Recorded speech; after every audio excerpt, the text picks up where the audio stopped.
The Enduring Legacy of the Mescalero Apache by Rebecca Opher, Dinnett Honor Student, Interdisciplinary Studies, Advisor Dr. Sally Farley.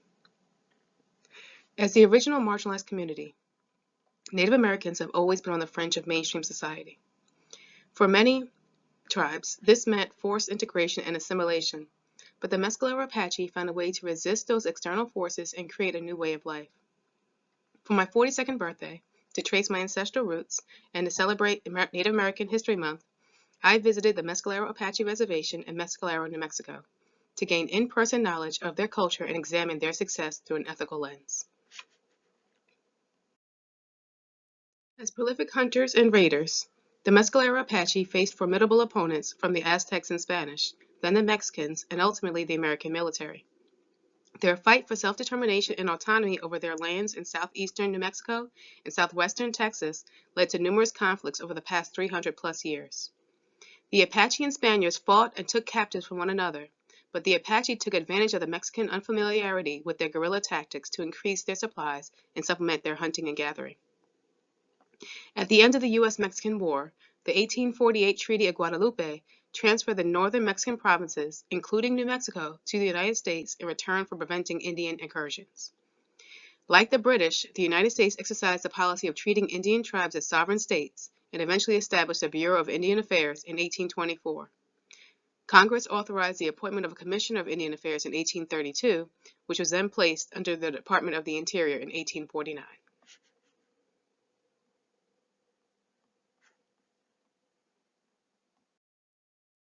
Over the subsequent years, the Mescalero Apache endured onslaughts to their sovereignty by individuals who created towns and roads and pursued mining and fishing endeavors, frightening off the buffalo herds. In direct response to racist Texans invading their land, the Mescalero Apache attacked the local ranchers and miners left unprotected by the U.S. Army during the Civil War.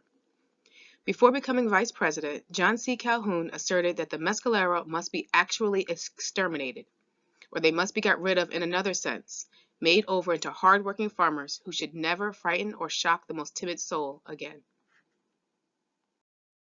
By February 1863, General Carleton considered the Mescalero wholly subdued, as there were over 350 at Fort Sumner, although a portion escaped to Mexico or joined other bands of Apache. Returning to normalcy, the Mescalero planted about 200 acres in the spring of 1863. This switch from aggressive tendencies to the resignation of defeat led Superintendent Steck to recall their peaceful years under Spanish rule because they were self-sustaining. He also noted how the encroachment of miners who discovered gold on their land and Texans expanded their claims, increasing conflicts between Mescalero and the Americans. By way of an executive order in 1874, the Mescalero were finally permitted to reclaim land to farm and hunt near the Sacramento Mountains. The final boundaries were fixed by President Arthur's executive order of March 24, 1883. Portions of the reservation were briefly included in a national forest but were restored to the Mescalero Reservation by President Taft's executive order of February 17, 1912.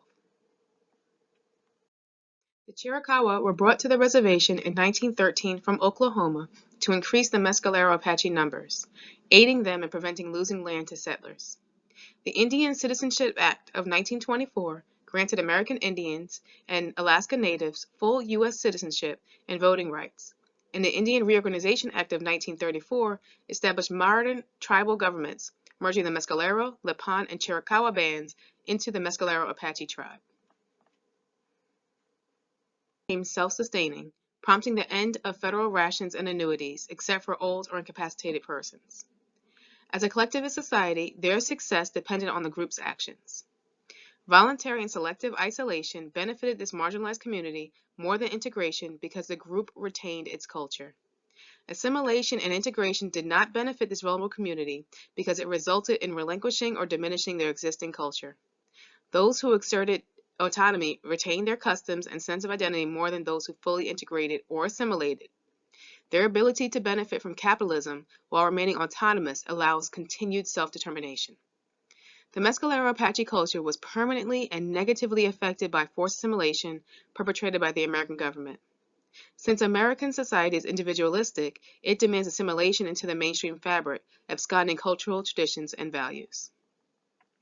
As a tangible reminder of the tribe's rich history before contact with the Europeans and a protector of their culture, the Mescalero Cultural Center is a testimony of resilience to inspire future generations. There is a long history of cooperation with the United States military, despite previous treachery by the U.S. government. Betrayed after helping the U.S. government track down Geronimo, they were held in captivity in Florida and Alabama. However, the Mescalero men heeded the call to serve in both world wars and every war since.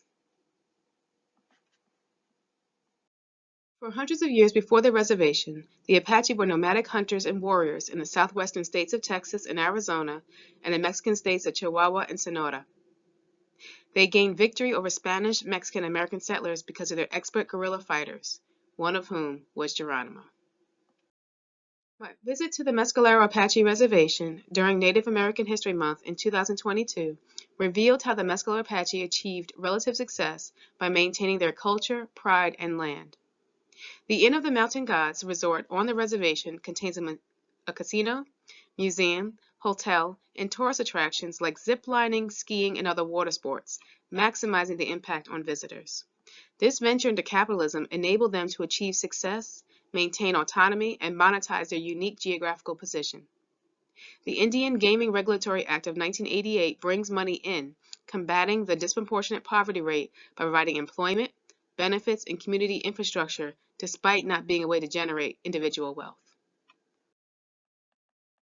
As an honor student and interdisciplinary studies major, focusing on criminal justice, psychology, and business administration, learning from Native American culture is integral to finding new ways to deal with universal problems. Studying how people survive government-perpetrated and sanctioned violence is imperative in my studies to help those in similar situations in the general public. Restorative justice is at the heart of my professional goal to create Aunt Beck's Place, a village-like environment that will nurture aged-out foster care youths. Learning how this tribe maintains social constructs despite external pressures will be invaluable in helping youths navigate an unkind and often unforgiving world. Native Americans, like many other marginalized Americans, have faced centuries of atrocities and broken promises. Despite this, the Mescalero Apache have found a way to control their destiny to ensure their survival and success in the modern world. Adaptability is what is missing from many marginalized communities, preventing them from thriving despite adversity.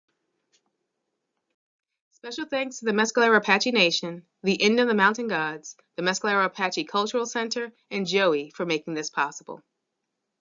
Unless otherwise noted, all photos were taken by Rebecca Opher on the Mescalero Apache Reservation in Mescalero, New Mexico.